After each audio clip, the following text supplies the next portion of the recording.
para sacar a la escuela pública de su situación tan grave de pobreza. Realmente tenemos una escuela pobre. Y por otro lado, las políticas, si queremos realmente políticas y programas de inclusión, hay que trabajar, hay que cambiar los formatos, tanto de la escuela formal como de la escuela informal, de las estrategias informales, ¿no? Como yo les decía, Envión en Argentina es una estrategia informal, pero fíjense, Envión trabaja con la escuela formal, con las familias, con una inserción en el barrio y con los chavos de una manera multidisciplinaria en su espacio, ¿no?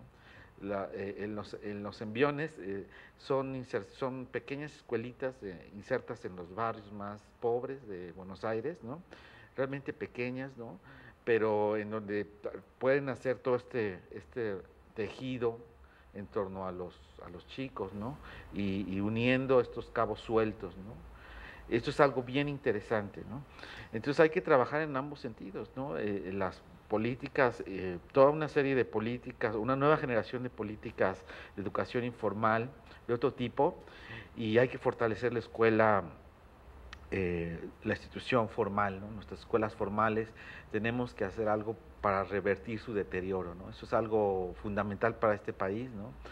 No puede haber ningún desarrollo si no revertimos este deterioro tan importante, tan grave de nuestra escuela básica, ¿no?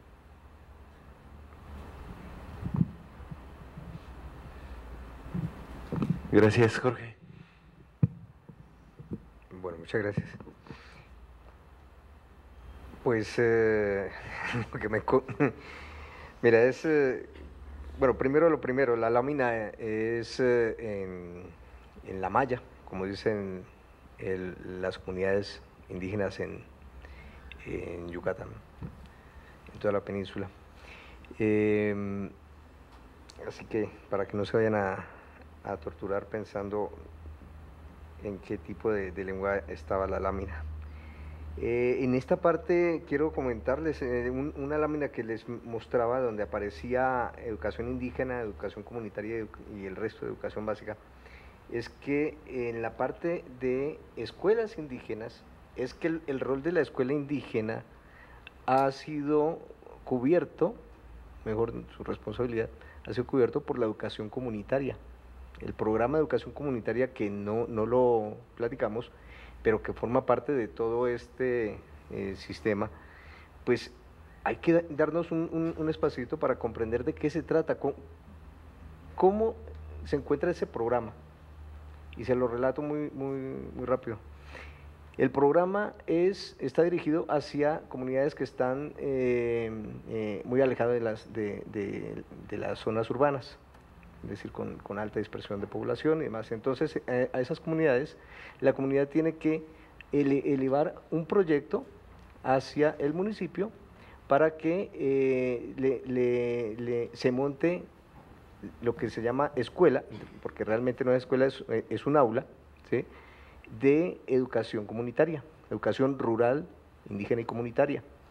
Y esa escuelita, ¿sí?, se monta no en territorio federal, digámoslo, se monta en el traspatio de un ejido o de un terreno de la misma comunidad. Es decir, una familia dice, yo quiero que se coloque aquí. Y entonces, además de que la población tiene que dar una parte de su tierra, ¿sí?, la población tiene que responsabilizarse de cubrirle todas las garantías al maestro de esa aula. ¿Quién es el maestro? Es un jovencito de educación básica, ¿sí?, que habla lengua y que le colocan toda la responsabilidad de educar a niños. Es decir, es un niño casi educando niños. Entonces es una contradicción enorme, ¿no? ¿Y qué hace el programa? Porque no es decir, frente al tamaño de lo que es la SEP, el programa que está dentro de la Coordinación General de Educación Indígena y Bilingüe, es el que trata de formar a estos muchachos para que sean pues maestros, ¿sí?, ya le cambiaron el nombre, ya no son maestros, se llaman líderes comunitarios. O sea, aparte de tener que dar las clases, le colocan la responsabilidad de ser el enlace con la comunidad. Imaginen la responsabilidad. Y en las pruebas, en las escala y en todas las, ¿sí?, las que aplican allí, es obvio que los indicadores, todo el rendimiento está por el suelo, ¿sí? Y entonces los muchachos, los jóvenes que van a esas escuelas, pues están muy vulnerables para llegar a ingresar a una escuela de educación básica urbana, ¿sí? O sea, hay una brecha impresionante. Esto es importante porque nos remite a qué hacer, porque tú mismo lo planteabas, y cuál es el impacto. Pues el impacto es bajísimo, ¿sí? Y eso llevó a, porque ese modelo se conecta con el modelo de escuela rural, que viene del siglo pasado, ¿sí? Y resulta que ese modelo, en países con alta población indígena como Ecuador, ¿sí?, ya fueron suprimidos, porque la evaluación, todas las evaluaciones, daban que eran escuelas de reproducción de la pobreza. Y entonces allí tomaron la decisión de, mire, es mejor sacrificar un poco esa parte de la interculturalidad, ¿sí?, y mejor meter todo el programa de educación básica allá en las zonas rurales, pero que llegue la escuela completa, con todas las garantías, con toda la infraestructura, que no tenga que depender de la comunidad el tener que mantener al maestro, el tener que despegarse de su terreno. Es más o menos, ¿cómo es que se llama el programa este del 3x1? ¿Sí? Sí, de los migrantes, sí, yo te doy una lana, pero tú pon una lana, que es, ¿qué lógica hay dentro de ese tipo de política? Sí, una lógica no es compensatoria, ¿no?, sino que es una lógica perversa. Al pobre le estás pidiendo que se desprenda de algo más, ¿sí? Eso lo quería enfatizar. Otro aspecto dentro de las limitantes de la educación intercultural es que, así como les mostré la lámina, ¿sí?, para que se llegue a todos esos, digamos, todos los códigos que representaría las palabras que conjugarían la maya traducida al español, ¿sí?, y que para ellos tuviera algún sentido, es que los documentos que se traducen en la SEP tienen enormes errores porque esa traducción no aplica para las comunidades. La lengua indígena tiene una lógica diferente a la lógica nuestra del español, ¿sí?, porque no está asociado tan directamente a esos códigos, ¿sí? Entonces, de repente, una palabra que se traduciría con esos códigos a la maya, en maya no se comprende, ¿sí?, el indígena no lo comprende. Y entonces, si quisiéramos expresar, por decir algo, el micrófono es negro, ¿sí?, en maya creeríamos que es automático, micrófono es negro, y resulta que no es, ¿sí? Y están en los documentos que sigue promocionando esta coordinación. Entonces, no hay tampoco un involucramiento con las comunidades para que realmente hagan traducciones que sirvan, ¿sí? Lo quería destacar. ¿Qué otra cosa? Me pareció interesante que yo quería comentar, aprovechando lo de la lógica de la escuela más allá de la educación, ¿sí?, es que entonces, ¿qué lógica hay detrás de la educación intercultural, ¿sí?, para esas comunidades? Yo lo respondería, es para que se formen capacidades de aceptar, sobre todo de comprender órdenes, ¿sí?, en los ámbitos urbanos. Esa es la función, porque no les permite escalar. No hay un proceso de escalamiento social. Listo. Gracias. Muy bien, muchas gracias. Y bueno, con respecto a la cuestión esta de la informalidad y los umbrales de pobreza, A ver, de acuerdo a la lógica en la que Coneval ha estado construyendo tanto la línea básica como la línea general de bienestar y las 6 dimensiones, realmente el empleo per se, no el ingreso, sino el empleo no aparece como uno de los factores de derecho, curiosamente. Creo que uno de los elementos que pudiera ser incorporable es ese.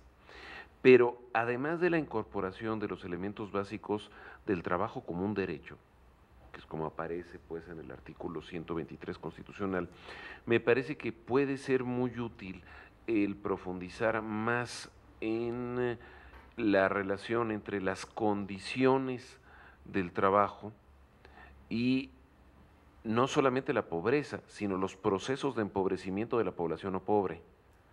Es decir, ahí en cuestiones de vulnerabilidad hay un asunto que es, a mi parecer, de primera importancia. En la medida en la que estemos generando un proceso en donde cada vez se compita más entre distintos estratos de población por empleos cada vez peores, estamos generando condiciones terribles además de divisiones fácticas. Por ejemplo, si decimos, a ver, hay un proceso de discriminación hacia los jóvenes por estar siendo contratados en condiciones cada vez más malas y con ingresos menores. Yo diría es cierto, pero simultáneamente hay un proceso de discriminación hacia los más viejos, donde lo que se hace es echarlos para contratar a los más jóvenes a los que se les pague menos. Entonces, por el lado del empleo hay la discriminación para los más viejos, desde el lado de los ingresos hay la discriminación hacia los más jóvenes. O el hecho de generar procesos de discriminación también en términos de sexo o de edad, en el sentido de decir, a ver, la mayor parte de los desempleados son mujeres o son jóvenes. Sí, pero entonces, si con esto decimos no es necesaria una generación de mejor empleo para las personas de mayor edad, lo que estamos haciendo es atribuirle una serie de responsabilidades familiares mayores justamente a los más jóvenes.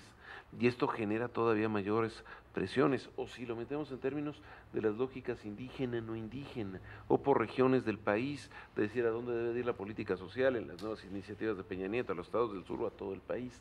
Es decir, generamos procesos de segregación crecientes y por eso creo que lo que sí sería importante desde el lado de Coneval es ubicar también la lógica de la pobreza no solamente como un asunto digamos ubicable de manera precisa a nivel de un hogar o a nivel de un municipio en los indicadores de marginalidad, sino en términos de funcionamiento del sistema como conjunto. Y ese funcionamiento del sistema implica un debate sobre política económica de mayor fondo. Y quisiera simplemente hacer un breve comentario sobre las partes de educación, interculturalidad y salud. Y me parece que, bueno, pues hablar de inclusión y de multiculturalidad, perdón, pero creo que por lo primero que tendría que aparecer es que justamente a los que estamos aquí, a la población de origen criollo y mestizo, se nos pudiera enseñar desde la escuela primaria un mínimo, cuando menos, de lenguajes indígenas, donde entender que el bilingüismo y la posibilidad de referirnos en otros idiomas no es necesariamente tener que hablar inglés, sino puede ser hablar en primer lugar las propias lenguas originarias, el poder entender más los procesos de nuestros contextos. Digo, yo siento que es verdaderamente una vergüenza, y lo digo a nivel personal, el saber que no puedo establecer la más remota comunicación en ninguna lengua indígena de mi propio país. Entonces, bueno, creo que este tipo de elementos es importantes y creo que también en términos de salud es muy importante la relación de nuevo más fuerte, no solamente con estos procesos médicos y farmacéuticos, sino también con cuestiones como el manejo de agua, la pelea del manejo del agua, la pelea sobre las cuestiones del entorno urbano, en términos de vialidades, en términos de formas de consumo, de alimenticio, de bebidas, en términos de la lógica también del pleito por derechos, de las formas en las que trabajamos, que son atentatorias contra la salud, simplemente por duración de jornadas laborales. Es decir, entonces ahí el poder dar una visión integral de política social creo que es algo sobre lo que la red puede trabajar aún más, de tal manera que juntemos procesos de especialización en nuestros trabajos en salud, pensiones, educación o empleo con visiones de conjunto y veamos dónde están los cruces entre lo que estamos haciendo. Y bueno, yo con esto cerraría agradeciéndoles a todos su paciencia por estar hasta este momento, por sus preguntas, a todos mis compañeros de mesa por su atención a las respuestas y sus excelentes presentaciones, y pues esperar que nos veamos muy pronto, sea aquí en nuestra queridísima Facultad de Economía y en nuestra queridísima ciudad universitaria, sea donde la chancla apunte. Gracias. Creo que hemos tenido en las diversas mesas ponencias estupendas, una discusión también muy importante en varias mesas, en algunas pues que hasta nos alargamos, como por ejemplo la del cuidado, y que tuvo que ser cortada por venirnos ya acá a terminar. Entonces, creo que hemos tenido un excelente seminario y que espero se vea objetivado en una muy buena publicación, que ahora Israel nos comentará algunos puntos al respecto de la preparación de la próxima publicación. Entonces, muchísimas gracias a todos ustedes por su participación, especialmente ustedes que son los más perseverantes y se han mantenido hasta estas horas del seminario. Muchas gracias. Quisiera hacer nomás así rápidamente algunos comentarios también muy breves. Tenemos un auditorio magnífico para este seminario. Ahora, a veces daba la impresión de que estábamos muy poquitos, ¿no?, en el seminario por el tamaño del auditorio, pero haciendo comparaciones con los otros seminarios, generalmente participamos entre 30, 40 personas en los seminarios, ¿no? Y aquí tuvimos momentos en donde estábamos efectivamente alrededor de 40, otros momentos en que estábamos alrededor de 25, 30, ¿no? Entonces, pero más allá del número, lo importante es el fortalecimiento de nuestra red. Y bueno, estuvimos presentes de nuevo de varias regiones del país, de varias instituciones. No he hecho el número, no he hecho el cálculo, pero hubo momentos en que, bueno, tuvimos participación de 7, 8 estados del país. Ahora bajamos ligeramente, en que no tuvimos la presencia ahora de Tamaulipas, de Nuevo León, por ejemplo, de Coahuila. Una parte del norte no estuvo presente, de Puebla también. Pero déjenme comentarles que una parte también es porque hubo un proceso más exigente en torno a la selección de ponencias. Entonces, nos puede comentar eso Israel, pero la comisión que se encargó, pues recibió propuestas de ponencias y hubo selección y ni modo, porque si no tendríamos un seminario de 3 días y ni modo, se tuvo que hacer un recorte. Pero entonces seguimos teniendo una presencia importante de varias regiones del país, de varias instituciones.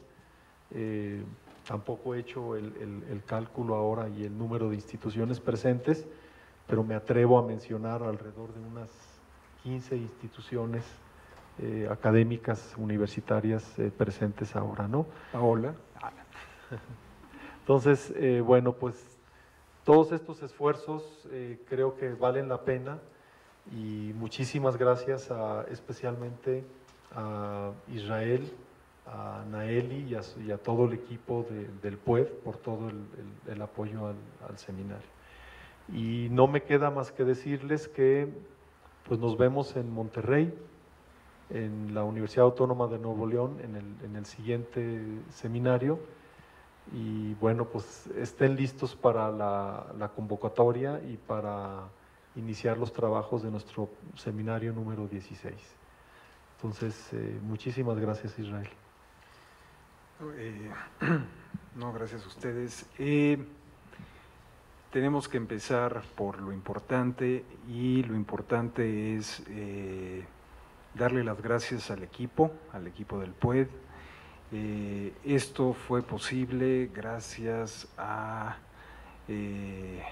becarios, invitados, alumnos, el equipo que formamos el PUED y que estamos en las buenas, malas y regulares.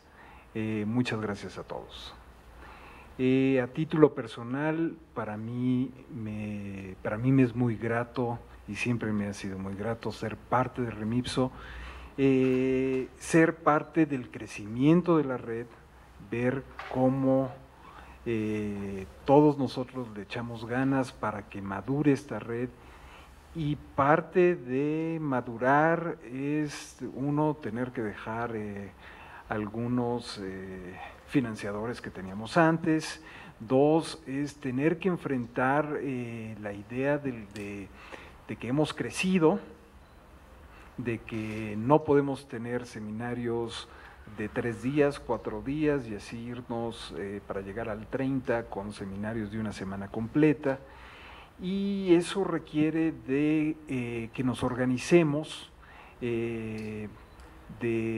requiere de un comité coordinador que cada vez está más fortalecido, donde nos hablamos mucho, y yo realmente creo y tengo muchas esperanzas, y siempre le he tenido, de que esta red va a cumplir con sus objetivos.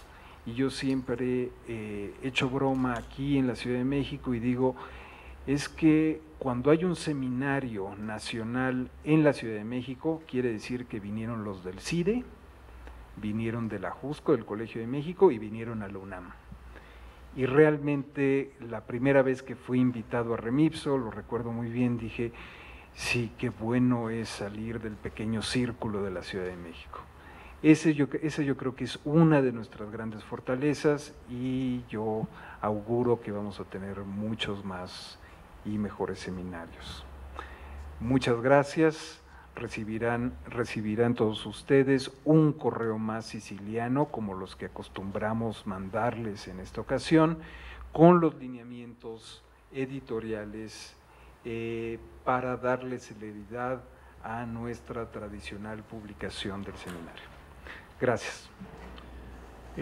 Se me pasó reconocer que aunque lo dije de alguna manera implícitamente en el agradecimiento a la organización, señalar que la organización del PUED ha sido impecable en la entrega de los materiales, en la entrega de las constancias, que son cuestiones que a veces son medio, aparece una constancia ya, punto, ¿no? Bueno, pero implica un buen trabajo de reunión, de materiales, también la preparación del programa, la atención aquí misma durante el seminario, el café, los panes, las galletas, el excelente menú de ayer en la comida.